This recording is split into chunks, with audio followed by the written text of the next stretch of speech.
प्रधानमंत्री नरेंद्र मोदी के दौरे एवं उस पर हो रही राजनीति और कांग्रेस के आरोपों पर डिप्टी सीएम अरुण साव ने तीखा हमला बोला है। प्रधानमंत्री आवास योजना को लेकर कांग्रेस के आरोपों पर उन्होंने कहा कि कांग्रेस ने अपने कार्यकाल में गरीबों को आवास से वंचित रखा और अब इस योजना पर सवाल उठा रहे हैं। प्रधानमंत्री मोदी ने 3 लाख परिवारों को गृह प्रवेश कराया है। नवरात्र और हिंदू नववर्ष के पहले दिन ही 3 लाख गरीब परिवारों को अपने घर मिलने से कांग्रेस बेचैन हो गई है। यही कारण है कि कांग्रेस इस तरह के आधारहीन आरोप लगा रही है। डबल इंजन की सरकार पर नक्सलवाद को बढ़ावा देने के कांग्रेस के आरोप पर उन्होंने कहा कि नक्सली गतिविधियों को कांग्रेस के संरक्षण में बढ़ावा मिला था। पिछले 5 साल में जब राज्य में कांग्रेस की सरकार थी, 5 साल कुछ नहीं किया इन्होंने, कुछ नहीं किया। चला चली की बेला में शिलान्यास शुभारंभ ये कब किया जाता है? न टेंडर स्वीकृत हुआ था, न वर्क ऑर्डर हुआ था, और शिलान्यास कर दिया था इन्होंने, सही है, पर न वर्क ऑर्डर न टेंडर स्वीकृति, कुछ नहीं। ये भ्रम फैलाने की कोशिश न करें। प्रधानमंत्री माननीय नरेंद्र मोदी जी ने शिलान्यास नहीं किया है, उस काम का शुभारंभ किया है। वर्क ऑर्डर अभी 4 दिन पहले जारी किया और उस काम के शुभारंभ किया है प्रधानमंत्री जी ने। तो ये विकास इनको पचता ही नहीं है। झूठ बोलकर भ्रम फैलाना इनकी राजनीति का हिस्सा है। यहाँ पर भी वही कर रहे हैं।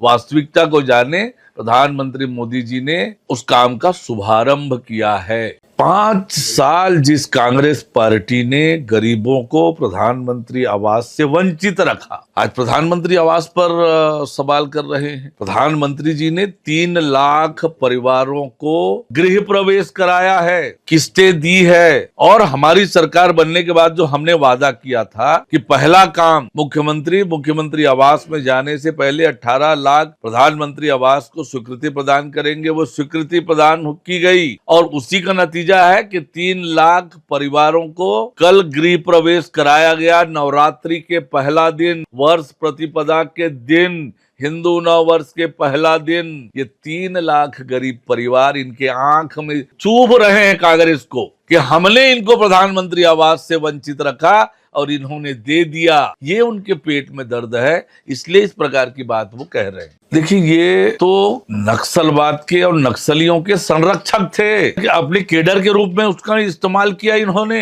ये किस मुंह से आज बात कर रहे हैं? 5 साल सुरक्षा बलों के, पुलिस के जवानों के हाथ को बांध कर रखा, नक्सलियों का पालन पोषण इन्होंने किया।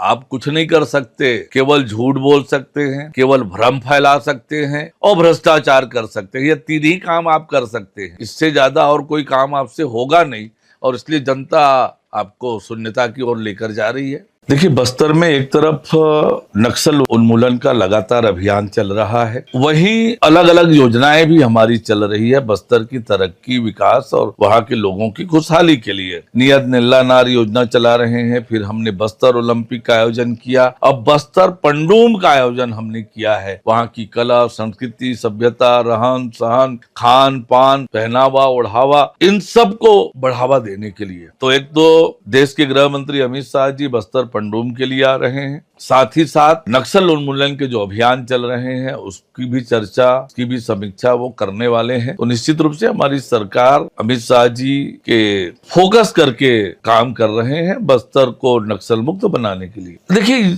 सरकार क्या करती है? आपको अवसर देती है, आपको आग्रह करती है कि मुख्य धारा में जाओ, लौटें, आइए विकास के साथ जुड़े। हमने पुनर्वास योजना भी बनाई है, और जब उस पर भी नहीं करेंगे, हथियार उठाने की इजाजत तो किसी को नहीं होगी, कानून को हाथ में लेने की इजाजत किसी को नहीं होगी, विकास को अवरुद्ध करने का अधिकार किसी को नहीं होगा। करेंगे तो उस पर कानून सम्मत कार्यवाही, कठोर कार्यवाही, कड़ी सबक तो सिखानी पड़ेगी।